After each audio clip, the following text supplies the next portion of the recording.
without ado, I'd like to introduce the president and my partner in crime here, Nadia Roberts, and she is going to be starting us off. So let's take it over to Nadia. Hi, good afternoon. Well, it's afternoon on the East Coast. Good morning on the West Coast. Thanks for joining us, Ken said. And we are in the final series of the summer. However, we are already formulating our fall series. So if there is anything that has been top of mind or anything you think would be a topic of interest to you, you can also feel free to email us as we're in development stage. We're going to do another 3-part fall series. So we welcome all feedback. The whole point is this to be information that is valuable and relevant to our network. So let's kick it off. Everyone's time is super valuable. And we are going to start, as we're talking about employee reviews, why have an effective review process. You want to hit on the first, there we are. So why is this important in your organization? Well, of course, reviews, the goal is to have increased productivity, happy employees, synergies on all levels. But a couple things that are interesting. Over 50% of employees surveyed, and this is not just through us, we do tons of surveys to our candidates, but this is also, we're in a lot of HR organizations that deal with Fortune 500 companies. So this is sort of across the board. 50% of employees prefer more timely feedback versus reviews. And what that means is really in the moment feedback.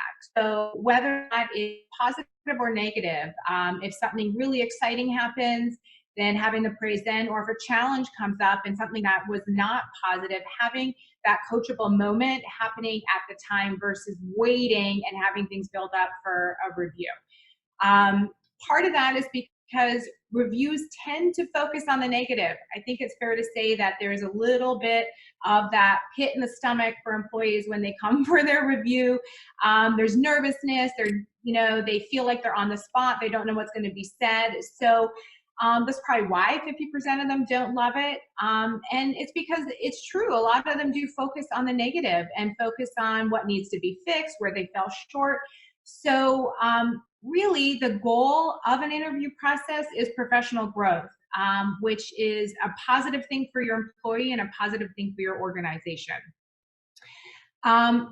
Research has found, and we know with our clients directly, annual or biannual reviews are not ideal. A couple reasons. If you're waiting half a year or an entire year to go back and talk about things that could have been done better, you've obviously lost a lot of key time and traction that could have happened if you would have caught that in the moment. And it's not to suggest, certainly, that people aren't talking in the moment, but it tends to, everyone gets busy and nothing gets said, or you just keep moving on to the next project or the next fire to put out.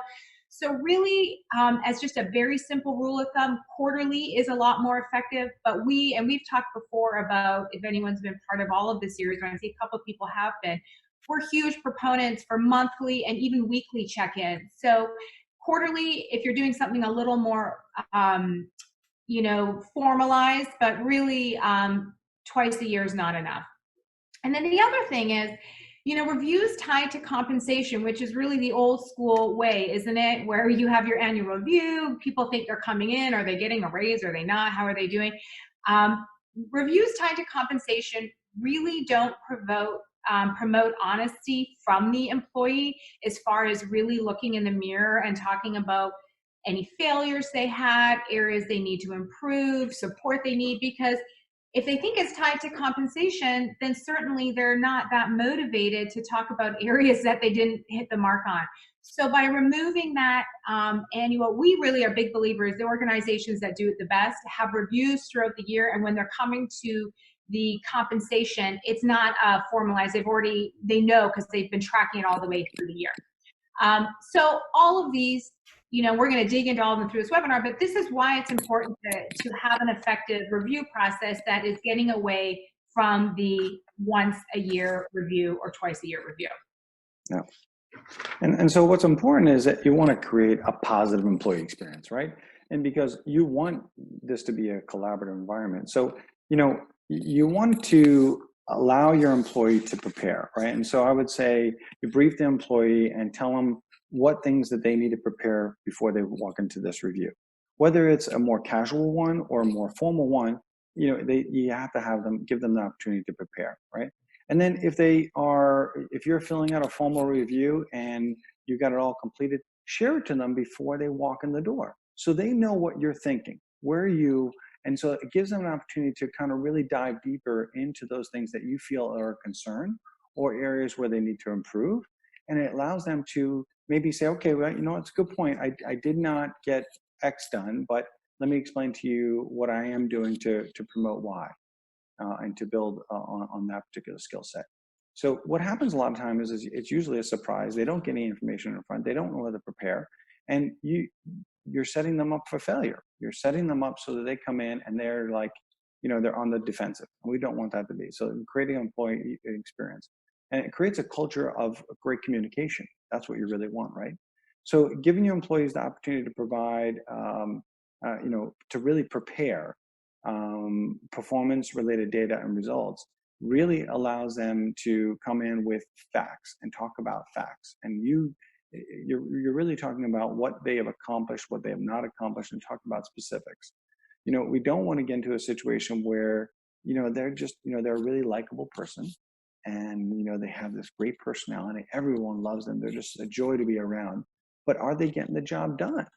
And that's really what it comes down to. Reviews are about execution of their role, and to ensure that they are, following the rules of what their expectations are, and allow them to, to the review based on facts and not about anything else, about whether or not, yes, it covers, did they show up on time? Did they get projects done on time?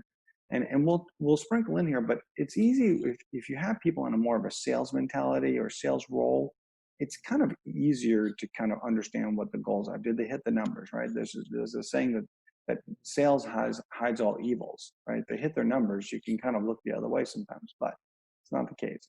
Whereas if they're in a design role, project manager role, production role, it's sometimes a little bit more difficult to really understand their points of execution of hitting those goals.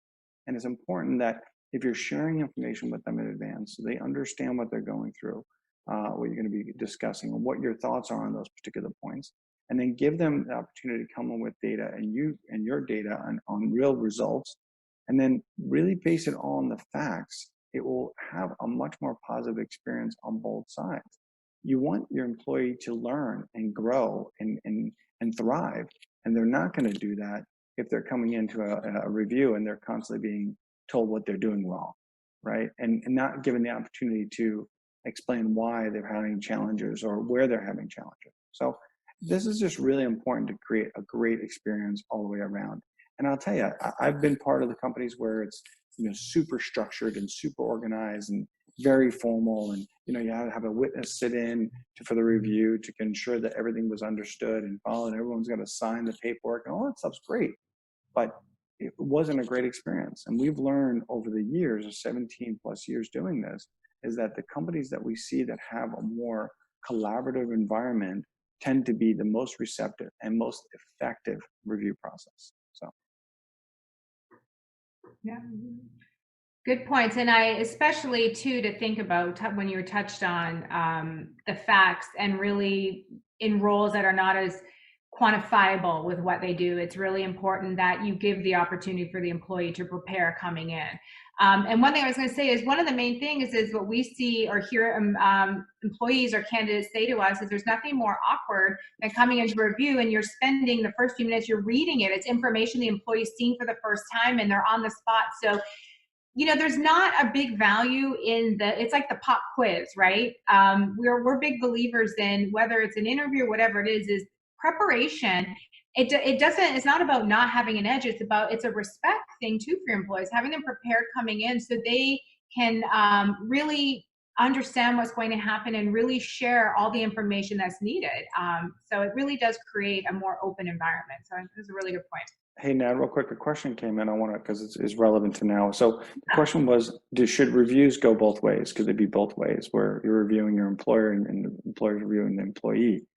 And yeah, I mean, we talk about this a lot, and I would say, and Ken, you can jump in as well, but I feel like we're split in the middle, meaning I think there is certainly a value. I personally think from what I've seen with companies, the most effective I think it's fantastic to be asking the questions, and it goes into what Ken said about being collaborative, that the employer needs to ask, what could I do differently?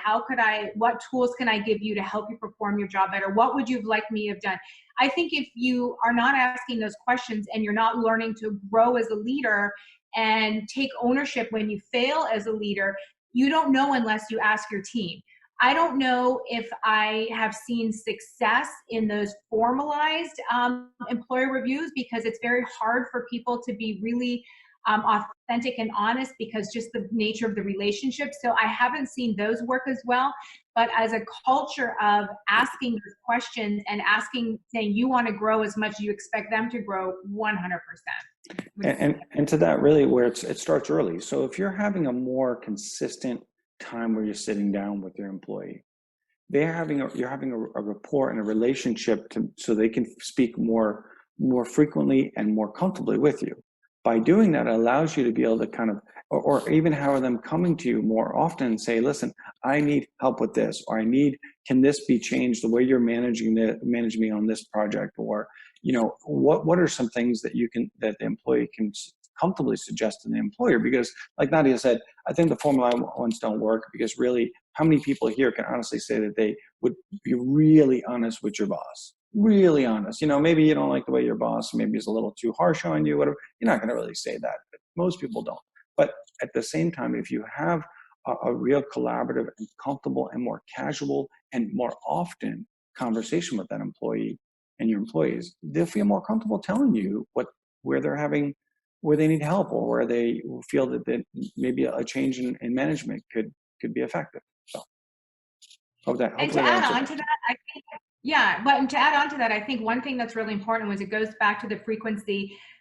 What we see is most effective, the companies that have the culture of the in the moment coaching. So let's say, for example, a client deadline was missed, okay? And it wasn't just because of one person. There was a series of events that led up to, whether miscommunication, product ordered late, whatever the case may be. By coming together collaboratively in that moment and discussing, we always say in our company, what's the learning? If something explodes, we have to take away a learning. So as the employer, you should be asking those same questions of yourself. What's the learning for you? What's the learning for everyone involved?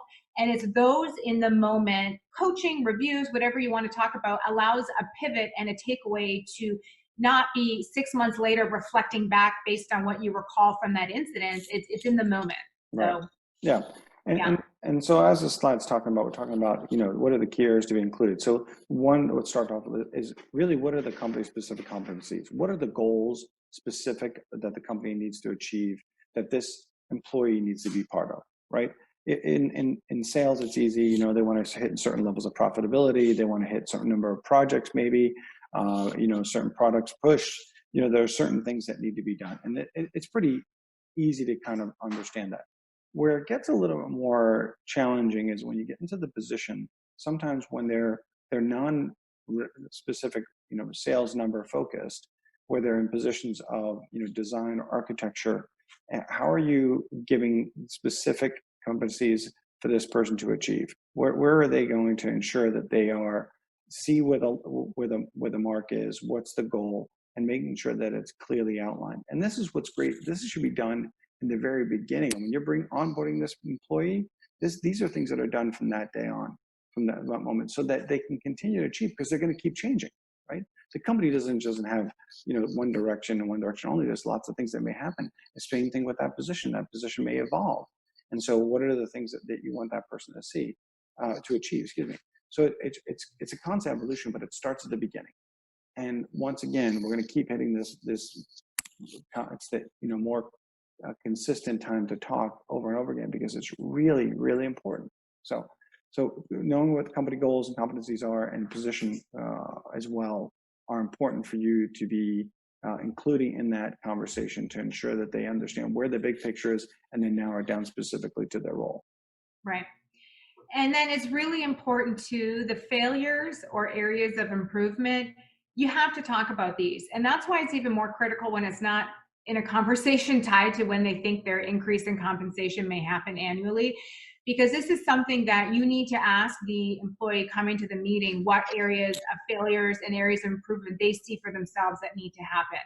And if you have created a culture that's a little more open, where people are not on the defense and they can take that feedback, and that's part of just how your company operates, it's really important to outline what those are, what can be done different, and calling it's part of the review process. Not all of it is going to be glowing, certainly, and it's important that it's documented too. So as Ken said, there's many different formats. Some small companies are very loose. It is important, though, to be noting and documenting things, whether that is super formalized or not. There has to be something documented. So the areas of failure and improvement. But what that leads to is also taking that and, of course, looking at results and achievements. So when we say at the top here, just the facts, ma'am, you really need to be fact-based. This should be driven from data, numbers, projects. And as Ken was saying, it's difficult in non-metrics driven positions that sometimes it's difficult to see, because if they haven't missed a deadline or things have gone, it's hard to really quantify that. And so sometimes the onus is on the leaders of the company to set up things in place to make sure that they are tracking that. We're huge fans of surveys. We as a company are trying to be better about it. And we've really, during the last few months, implementing our survey system to really find out from our clients what works, what doesn't. So sometimes the results and achievements are intangibles, and our goodwill and our client feedback as far as how they would they use you again, as all of those things that maybe may not be tied directly to a number. And then, of course, needs to be included after you've got all this information, where they hit, where they haven't, where they're on point. What training are you offering them for growth? How are you going to propel them to do better? So that could be software.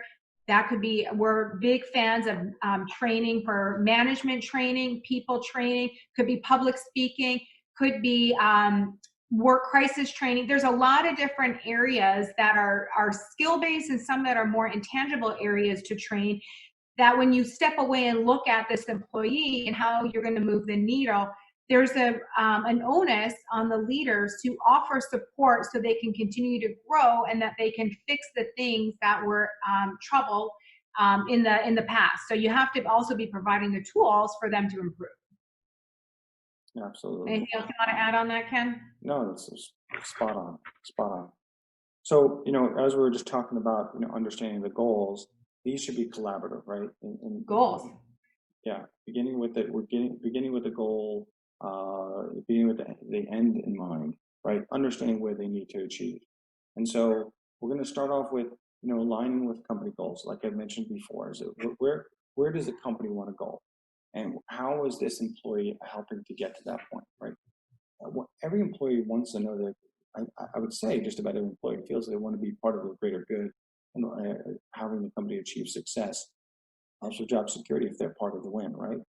So aligning those with company goals, clear and easy to understand. So where it gets a little bit more, as we keep saying, is like when they're in non-specific sales roles, it's sometimes a little bit harder to decipher what that is. So that's where you have to really dive in. With a designer, is it on certain deadlines being met? Profitability on the project? Is it, in sales, it's profitability on margins? Is it on architecture? Is it billable hours? There's all these specific things that need to be clear and easy to understand. And then the progress needs to be measurable.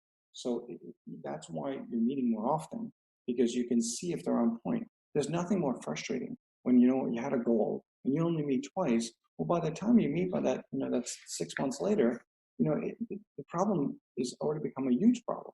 But if you're meeting every month, maybe every couple of weeks, you can really adjust and fine tune and allow your employee to be back on target a lot faster. Rather than having to turn this big, huge ship, they can just make small adjustments to get back on point. So progress must be measurable and must be really clearly seen.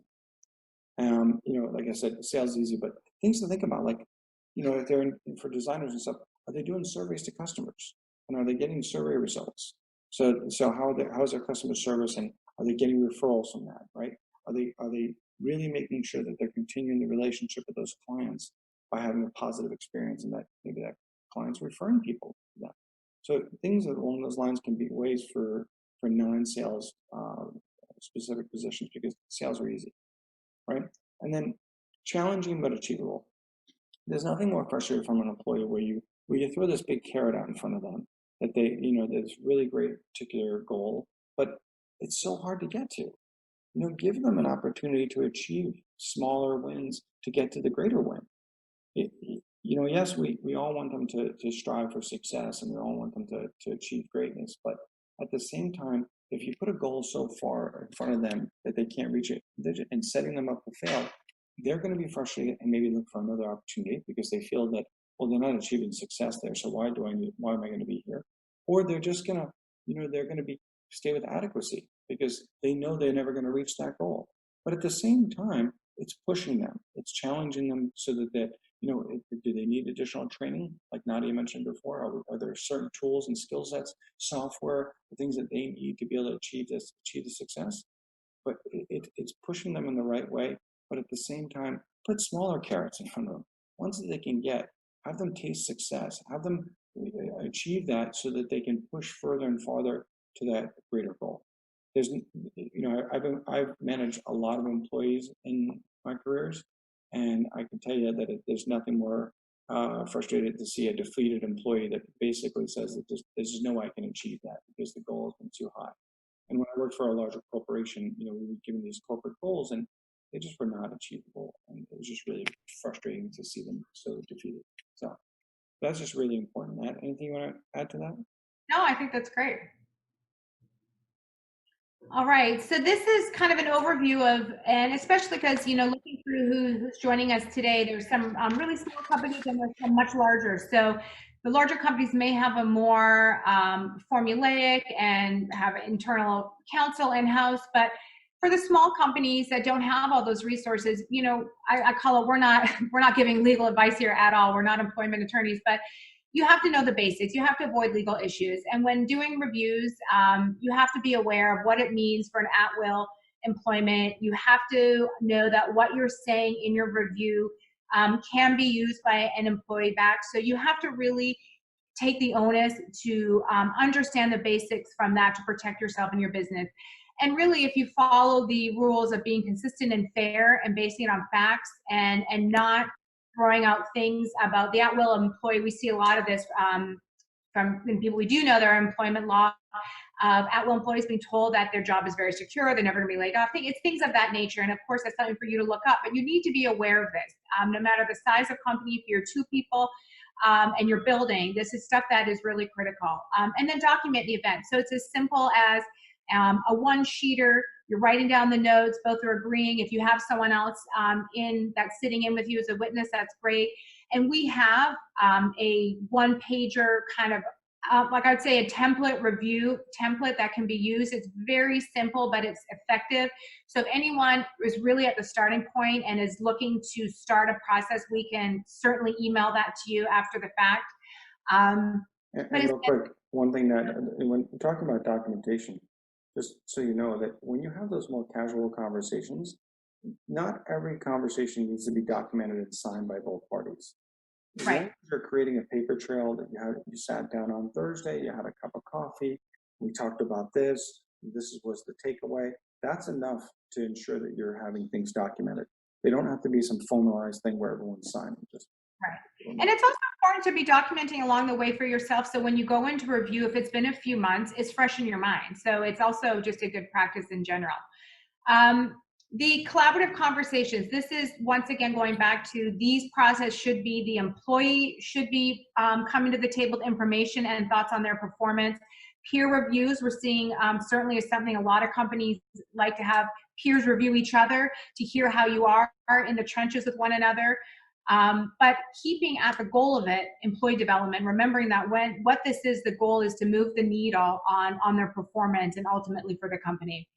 Creating a culture of feedback. This is what we've been saying throughout. If you create a culture of frequent check-ins, tracking of goals, reviewing it's not just left out in the air for months and months, then you are creating trust through that process, because every conversation you have that is candid, that is driven towards improvement and taking away learnings from tough situations will allow you to have more candid conversations about failures, because they don't feel on the defense. They know that this is something as a company everyone's holding the mirror up to themselves to improve.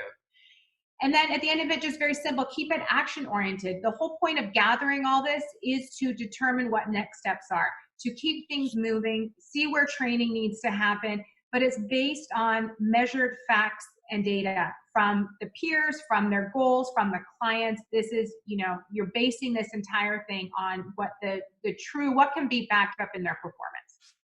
Yeah, and real quick on that question earlier about the two-way review, on the feedback aspect, it allows you, as you're having the more consistent touch points, you're really allowing that employee to give you feedback at that time about what they are liking and not liking from how they're being managed, or about how things are happening amongst the teams. Is a team not set up correctly, and they feel like needs to be some changes done. So it does give you that opportunity for maybe not a formalized two-way review, but it gives you an opportunity to create a two-way street where the employer and the employee know that they need to continue to adjust. I just want to make sure I know that. Yeah, absolutely. And I wanted to say in our last webinar, we kind of, when we were finished and then we signed off, then we got a couple emails that people they didn't have it in the chat. They want to ask questions. So I'm going to say now, because we have 3 minutes left, this last slide is sort of a recap. If anybody has questions, we will leave it open before we sign off and send it out there, so you can either jump on and ask, you can type it in, but we had a couple people say they wanted more Q&A at the end. Anyhow, as a recap, if there's things you can take away, is we always want to have simple, tangible things that people can implement starting today. Increase the frequency of reviews. That's number one. If there's nothing else you take away, if you're doing it annually, start doing it quarterly. You will find huge impact in having those touch points more often and allowing the employee to pivot in a positive direction more frequently. Keep the process collaborative. This means from feedback on yourself, feedback on the employee, the peer, even how you set the goals should be collaborative. We're big believers on it's always great to have the employee come to the table what they think their goals should be. So as you're looking at this, think about this as a two-way street. And everyone be prepared. I mean, we are trying to unravel on many levels, from interview process, I said before, all the way down. Preparation is key to really seeing how someone is. And it's really only fair to let them know what they're walking into, what you want to discuss, so they have an opportunity to really dig in and think. And what you'll find is just a lot more, the conversation's a lot meatier when everyone's coming in ready and not just on the spot trying to figure out what you're saying and defend maybe some negative feedback they're getting. And then simple, keep the review process based on facts and clear information. This is not a likability chart. And sometimes, as Ken talked about before, the candidates that are the sunshine in the office are sometimes the hardest ones to review, because they're so great to have around, but at the end of it, you have to be able to drill into their performance. Likewise, candidates that are very difficult sometimes move the needle the furthest. So it's not to suggest that a difficult personality shouldn't be addressed, but you really want to look at performance and are they doing what they were hired to do. So I don't know if you have anything else, Ken, but we always want to be very respectful of everyone's schedules. It's 1 o'clock on the nose, our time, East Coast time. Does anyone have any questions? I'll check the chat again and see if yeah, you can be in the chat, or you guys can do it in the Q&A. Either one, whatever works. So, with that on that, I'll just also say that preparation part is really important. I don't think you would ever allow your employee to be put in front of a client or go into a project without them allowing to be prepared. It really is important that they're prepared for the reviews and for the opportunity to sit with you and to really allow them to be collaborative in that conversation. It's just so important. And people sometimes feel that maybe, to catch them off guard, we can be a little more, it's not better. It's just not. So I can't stress that enough. It's just important that you allow your employee to understand. And that's why we said earlier about giving them if you have a formalized review sheet that you're going to do and fill out, give it to them early. Let them look at it. What's going to hurt? They're going to come in, they're going to say, well, they agree or don't agree, or this is why, and so they understand. And then maybe that will change the outcome of that review. So it's important that you guys give that opportunity to do that. So there's a question in here. I'm going to pull it. Just said that was nice. All great topics. This can continue for a while. Thanks. Yeah, thank you. But as we said, we're in the process right now of building out the next three. We have in our mind 3 topics that we think will be timely and relevant for employers. Please don't hesitate to shoot over any ideas. On the next slide, maybe Ken put up the next slide with our emails. Um, Emails directly if there's something you think you want to take a deeper dive in. I mean, these are short little sessions, so we're happy to take a deeper dive in a topic we've covered, or we've, like I said, we've got some new ones underway, and also we have a couple for job seekers on the market too. So if you, from a referral standpoint, if you know anybody that's on a job hunt and would be interested, we'll be including them in our fall series to our job seekers. So thanks for joining. We've loved this, even though we don't get to see people's faces before and after on the topics. And, you know, it's been one of those things we are, I think, surprised how much we've enjoyed doing these. It's been really neat to dig in, and a lot of where we get our research from is asking our clients and pulling people. So it's really on the back end has provided us with a really great reason to continue asking those questions of our clients and ultimately do our job better, which, so there's been a lot of silver lines in it. So I don't think I have anything else. Do you, Ken? And, you know, I don't. No. So please send us your ideas for next webinar series. If you'd like a recording of this and in that template takeaway that we want to send you, just shoot us an email, either one of us, and we'll send it over to you. We really Yeah. appreciate your time. And And it's thanks so just much. a very simple one pager. So if you already have a robust review system, it won't be of value. But if you're just starting out, as I said before, it's an awesome way to just start having something in front of you to start your process more formally. So thanks again, everybody. We appreciate it. Have a wonderful rest of your week. Have a great weekend. And we hope to see you on future webinars. And if we can ever be a resource to you or hiring or any of your HR needs, please let us know. Thanks so much. And folks have a wonderful day. Take care. Thank you. Take care.